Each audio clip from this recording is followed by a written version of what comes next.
नमस्ते dear students, welcome to all. स्वागत है आप सभी का सेशन नंबर 80 में। और आज का जो हमारा सेशन है, जैसे मैंने आपको पिछले सेशन में कहा था, मैं आपके लिए लेके आऊंगा fantastic 5 facts of the week.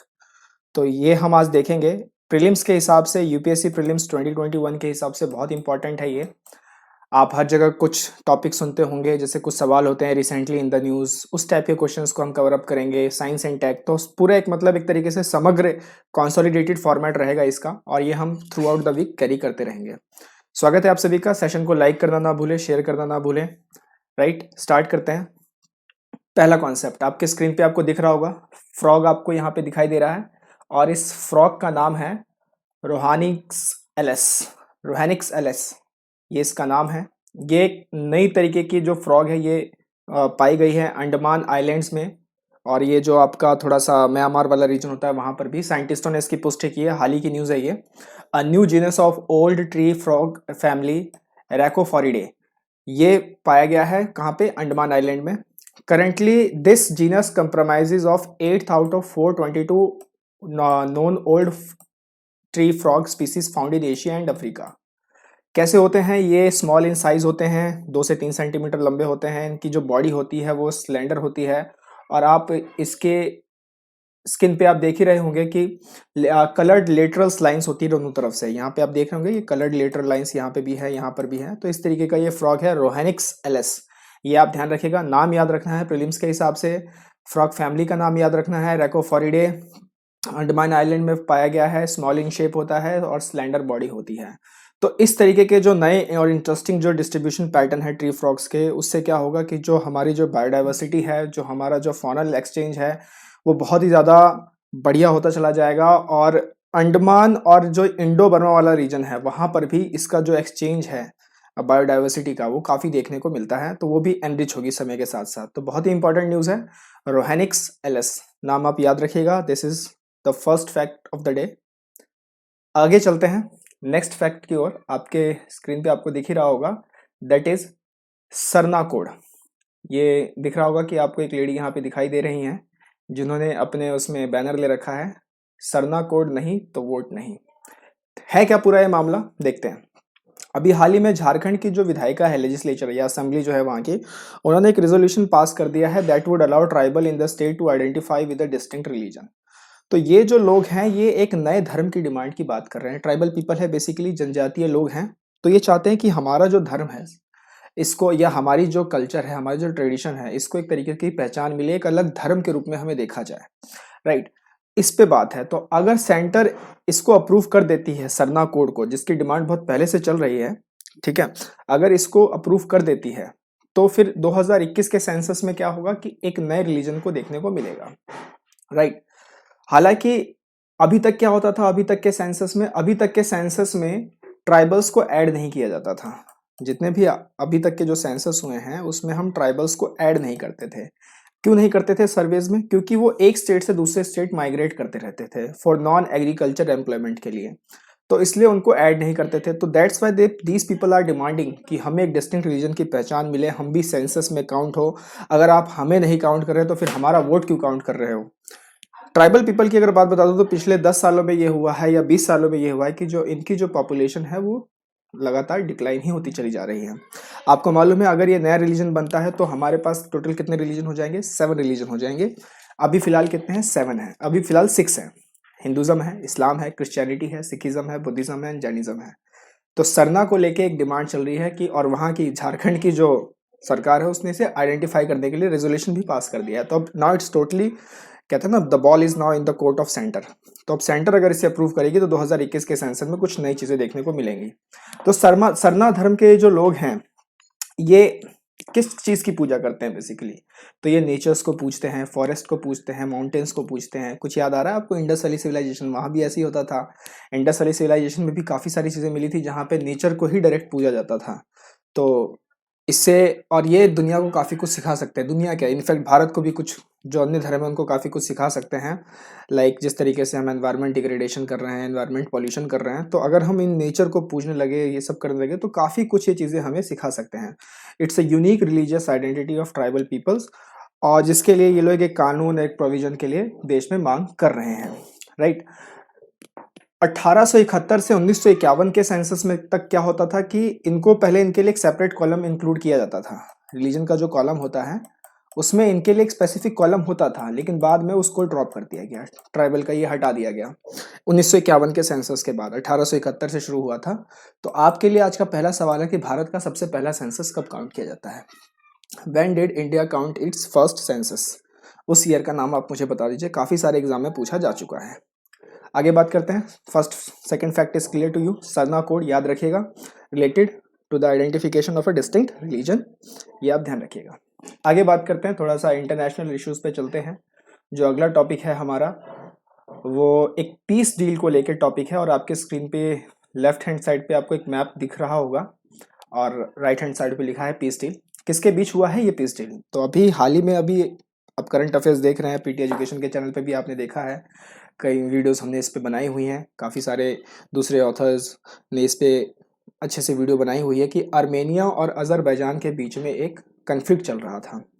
तो 6 हफ्तों की फाइट के बाद एक यहाँ पर हमें एक पीस डील देखने को मिला है in the region of Nagorno Karabakh region.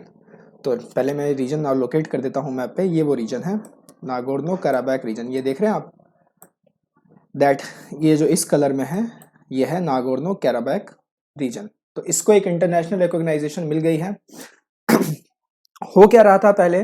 तो पहले ये रीजन इंटरनेशनली अजरबैजान के हाथ में ये रीजन था कि आप इसे रन करेंगे, लेकिन इसे एक्चुअली में रन एथनिक आर्मेनियंस कर रहे थे 1994 में।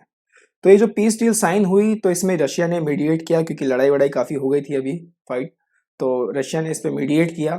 तो रशियन प्रेसिडेंट आपको नाम पता ही है। रशियन प्रेसिडेंट कौन है? रशियन प्रेसिडेंट है Vladimir Putin. Russian president. Azerbaijan के जो प्रेसिडेंट है दैट इज इल्हम अलीयेव, और आर्मेनिया के जो प्रेसिडेंट है, सॉरी आर्मेनिया के जो प्राइम मिनिस्टर हैं वो थे हमारे निकोल पाशनियान। तो इनके बीच में ये डील साइन हुई। रशियन डिफेंस मिनिस्ट्री ने कंफर्म किया कि 1960 पर्सनल्स यानी 1960 पर्सनल जो है वो ये कॉरिडोर जो आपको दिखाई दे रहा है दैट इज लचिन कॉरिडोर, लचिन कॉरिडोर में ये जाएंगे। हालांकि इसमें आर्मेनिया के जो पीएम है उनका स्टेटमेंट भी आया कि अभी हाल ही में उनका स्टेटमेंट भी आया था कि इस तरीके की डील ये दोनों ही पेनफुल है मेरे लिए भी और मेरे लोगों के लिए भी। तो इस तरीके की डील है। अब क्या कर सकते हैं, इंटरनेशनल रिलेशंस तो होते ही ऐसे हैं। अब कई लोग इसको इसे पिक्चराइज भी कर रहे हैं कि अजरबैजान की जीत हुई है और आर्मेनिया की हार हुई है। तो इस तरीके से भी इसे पिक्चराइज किया जाता है। फॉरेन रिलेशंस को संभालना थोड़ा सा मतलब काफ़ी टफ सा रहता है, उसमें काफ़ी सारे अप्स एंड डाउन्स रहते हैं। जैसे कि अगर इसको मैं थोड़ा सा रिलेट करूं कि जो ये आर्मेनिया के जो प्राइम मिनिस्टर का जो स्टेटमेंट आया, क्योंकि एक एक जो भी पर्सनैलिटी है, जैसे हमारी प्राइम मिनिस्टर ले लीजिए या किसी दूसरे देश के प्राइम मिनिस्टर ले लीजिए, उनका एक एक स्टेटमेंट काफ़ी गहरी बातें रखता है, काफ़ी समझ वो बताता है कि उस देश के हालात कैसे चल रहे होंगे। तो कोई भी स्टेटमेंट जब आता है तो उसे सही से एनालाइज करने की बहुत ज़्यादा ज़रूरत होती है। तो एक ऐसा ही स्टेटमेंट था जब 1972 में शिमला समझौता हुआ था between India and Pakistan for liberating Bangladesh. तो हमने उनके 93,000 सोल्जर्स को अरेस्ट कर लिया था। तो उस वक्त जो पाकिस्तान के जो प्राइम मिनिस्टर थे वो थे जुल्फ़िकार अली भुट्टो।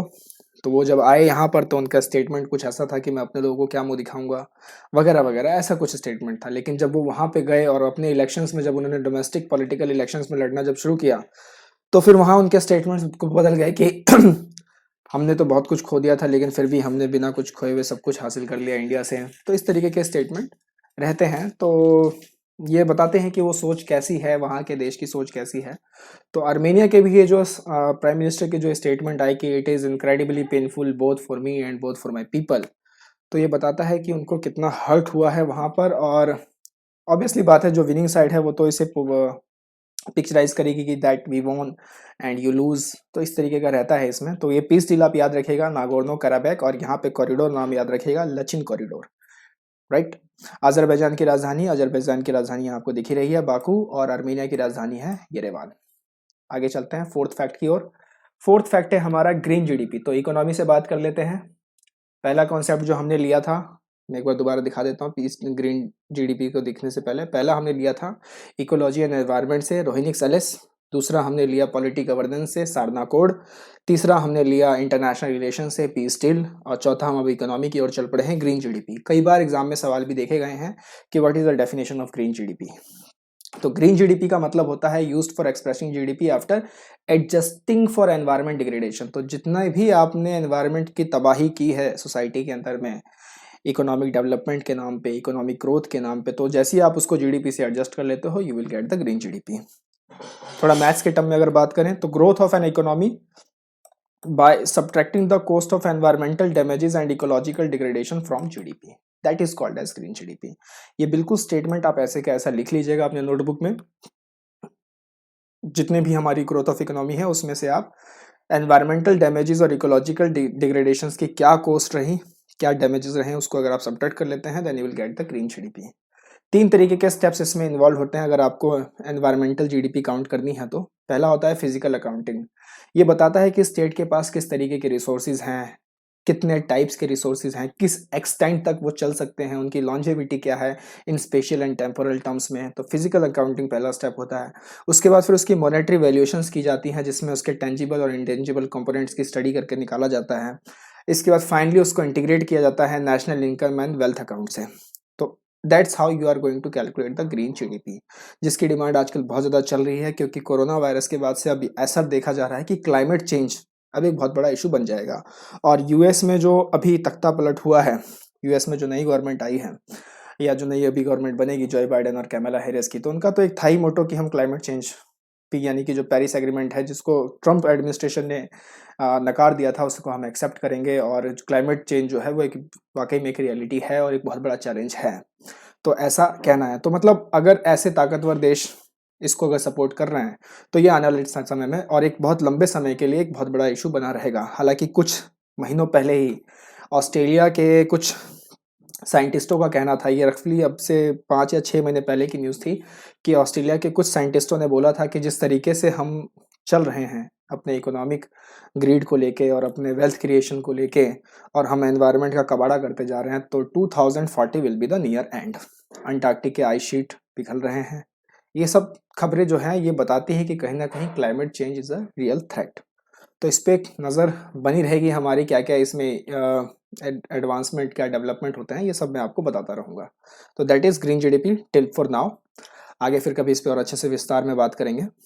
और आज का 5वां साइंस एंड टेक्नोलॉजी से FRB 2004-28। क्या है ये FRB? Fast radio burst. जी हाँ, फास्ट रेडियो बर्स्ट।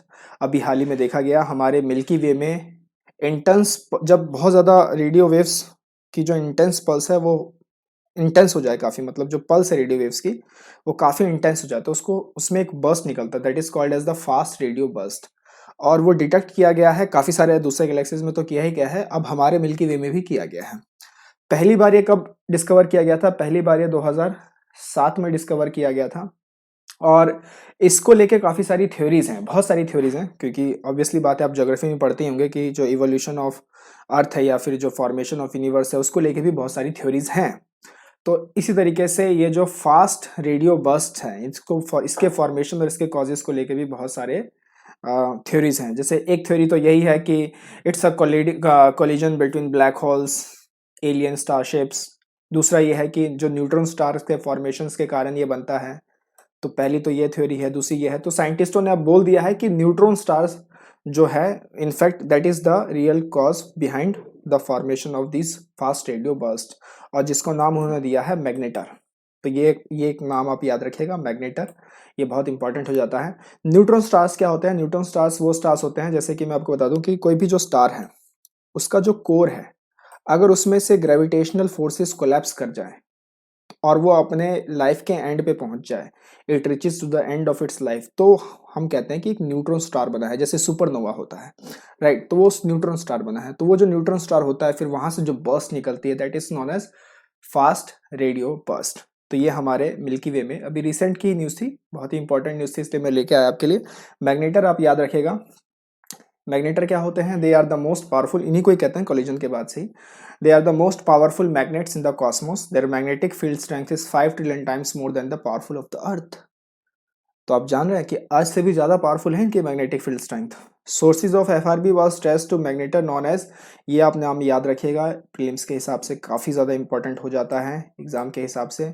SGR 1935 + 2154, ये कुछ एस्ट्रोनॉमिकल नाम है जो वहाँ देखे जाते हैं ट्रेस करने के लिए। और ये कहाँ पे जो एफआरबी है कहाँ पे लाई कर रहा है, it lies in the centre of our Milky Way. और कौन से कॉन्स्टलेशन में, तो वल्पेक्युला कॉन्स्टलेशन में। ये भी आप ध्यान रखिएगा। कॉन्स्टलेशन क्या होता है, बेसिकली ग्रुप ऑफ स्टार्स को कॉन्स्टलेशंस कहा जाता है। तो हमारे मिल्की वे के सेंटर में है, ये वल्पेक्युला कॉन्स्टलेशन में है। ट्रेसिंग जो इसके जो यूनिट है या आप आईडी कह लीजिए एक तरीके से, वो है SGR 1935 + 2154, राइट। और इसको शॉर्ट में क्या कहते हैं, इसको शॉर्ट में कहते हैं FRB 2004-28। तो ये भी आप याद रखेगा। पूछा जा सकता है कि recently FRB 2428 seen in the news related to what. तो इस तरीके के सवाल वो भी मैं आपके लिए लेके आता रहूंगा। मिशन अभ्यास भी हमारा एक सिस्टम है जो हम चलाते रहेंगे उसे। तो ये थे 5 फैक्ट्स। कैसे लगे आपको आज के 5 फैक्ट्स वीक के, फैंटास्टिक 5 फैक्ट्स। सेशन में ज़रूर बताइएगा कमेंट थ्रेड में, सेशन में मज़ा आया कि नहीं आया, आप इसमें क्या इंप्रूवमेंट और देखना चाहते हैं वो भी आप बताएं। उस तरीके से हम आपके लिए काम करते रहेंगे। अल्टीमेट गोल हमारा यही है कि गहराई में पढ़ें, अच्छे से पढ़ें, अच्छी समझ से पढ़ें, और आपको आपके एग्ज़ाम में आपको गोल को अचीव करने में पूरी मदद मिले। तो that's it from me for today. मिलेंगे अगले एक्साइटिंग सेशन में। Wonderful PT resources are waiting for you. Till then take care, नमस्ते, जय हिंद।